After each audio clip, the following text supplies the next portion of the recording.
नमस्कार। विभिन्न स्थान रे वर्तमान मालिका वर्णित भक्त मेली आरंभ हो जाए तो आमको मध्य कही जड़े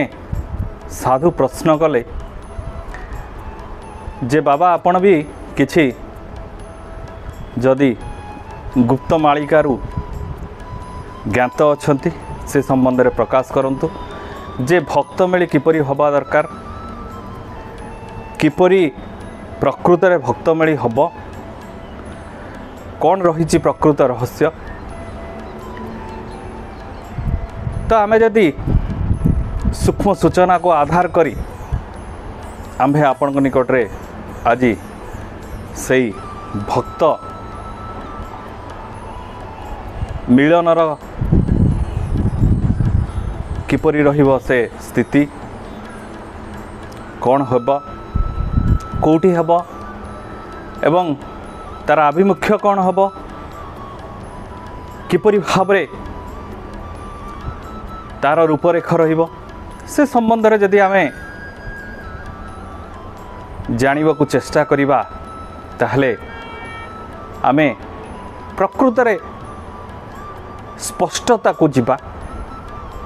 जेतबले आमे सूक्ष्म सूचना आयत होइथाउ बा सूचना प्राप्ति होइथाउ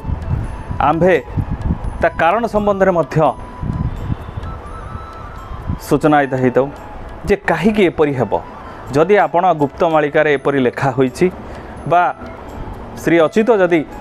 एभଳି गुप्त मालिकार प्रकाश करि अछंती ताले से काहीकि प्रकाश करिछंती कौन तार उद्देश्य रही ताकू जदि आलोकपात करिबा ताहले चलंतु जानिबा किपरि रहिबो रूपरेख प्रकृत जदि आमे भक्त मेली को देखिबा बा स्थान संबंध रे आमे जदि आलोकपात करिबा ताहले आम्भे ज्ञात हवा एहा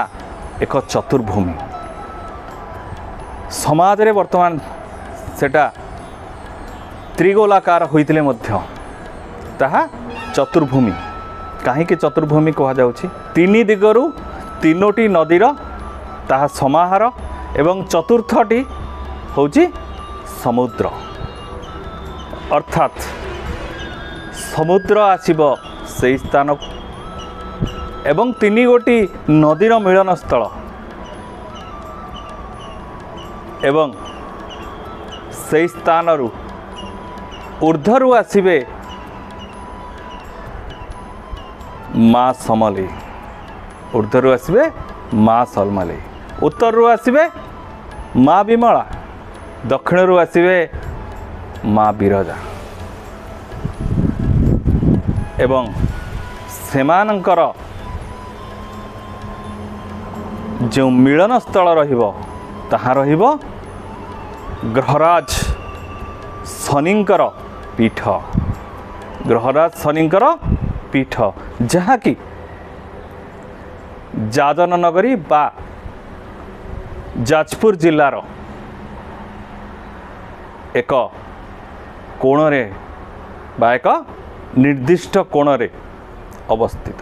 ए जाजपुर जिल्लार निर्दिष्ट कोणरे अवस्थित होइतिबा ए गुप्त क्षेत्र रे एक विराट यज्ञ आयोजन करा जिवो से विराट यज्ञ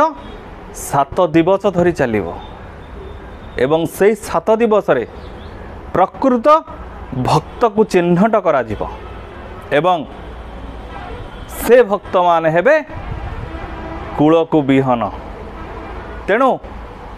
ए संसार कोण अनुकर रे जो साधु सन्यासी माने निजको विराट शक्तिर अधिकारी बोली अभिहित करती समस्त को आंभ को डकरा पठेगा पड़ो जदि से माने ज्ञात हो पारिले से माने आगमन करि पारिले से मानकर भाग्य जदि न आसिले ताहले से माने मध्य कौनसी कूल को रहिबे नाही यह सत्य तेणु खोजतु किसी असुविधा ना गुप्तमालिका लेखा सरी एवं गुप्तमालिकार कार्य भी अग्रसर करा जाउअछि। चाहे से जो देशर हो, जे जातिर हो, जो धर्मर हो, जदि प्रकृत सत्यर स्थान को आगमन न करि पारिला से ज्ञान से गारिमा धिक हो जाई पारे एवं ताहा मध्य कौनसी काम को नुहे।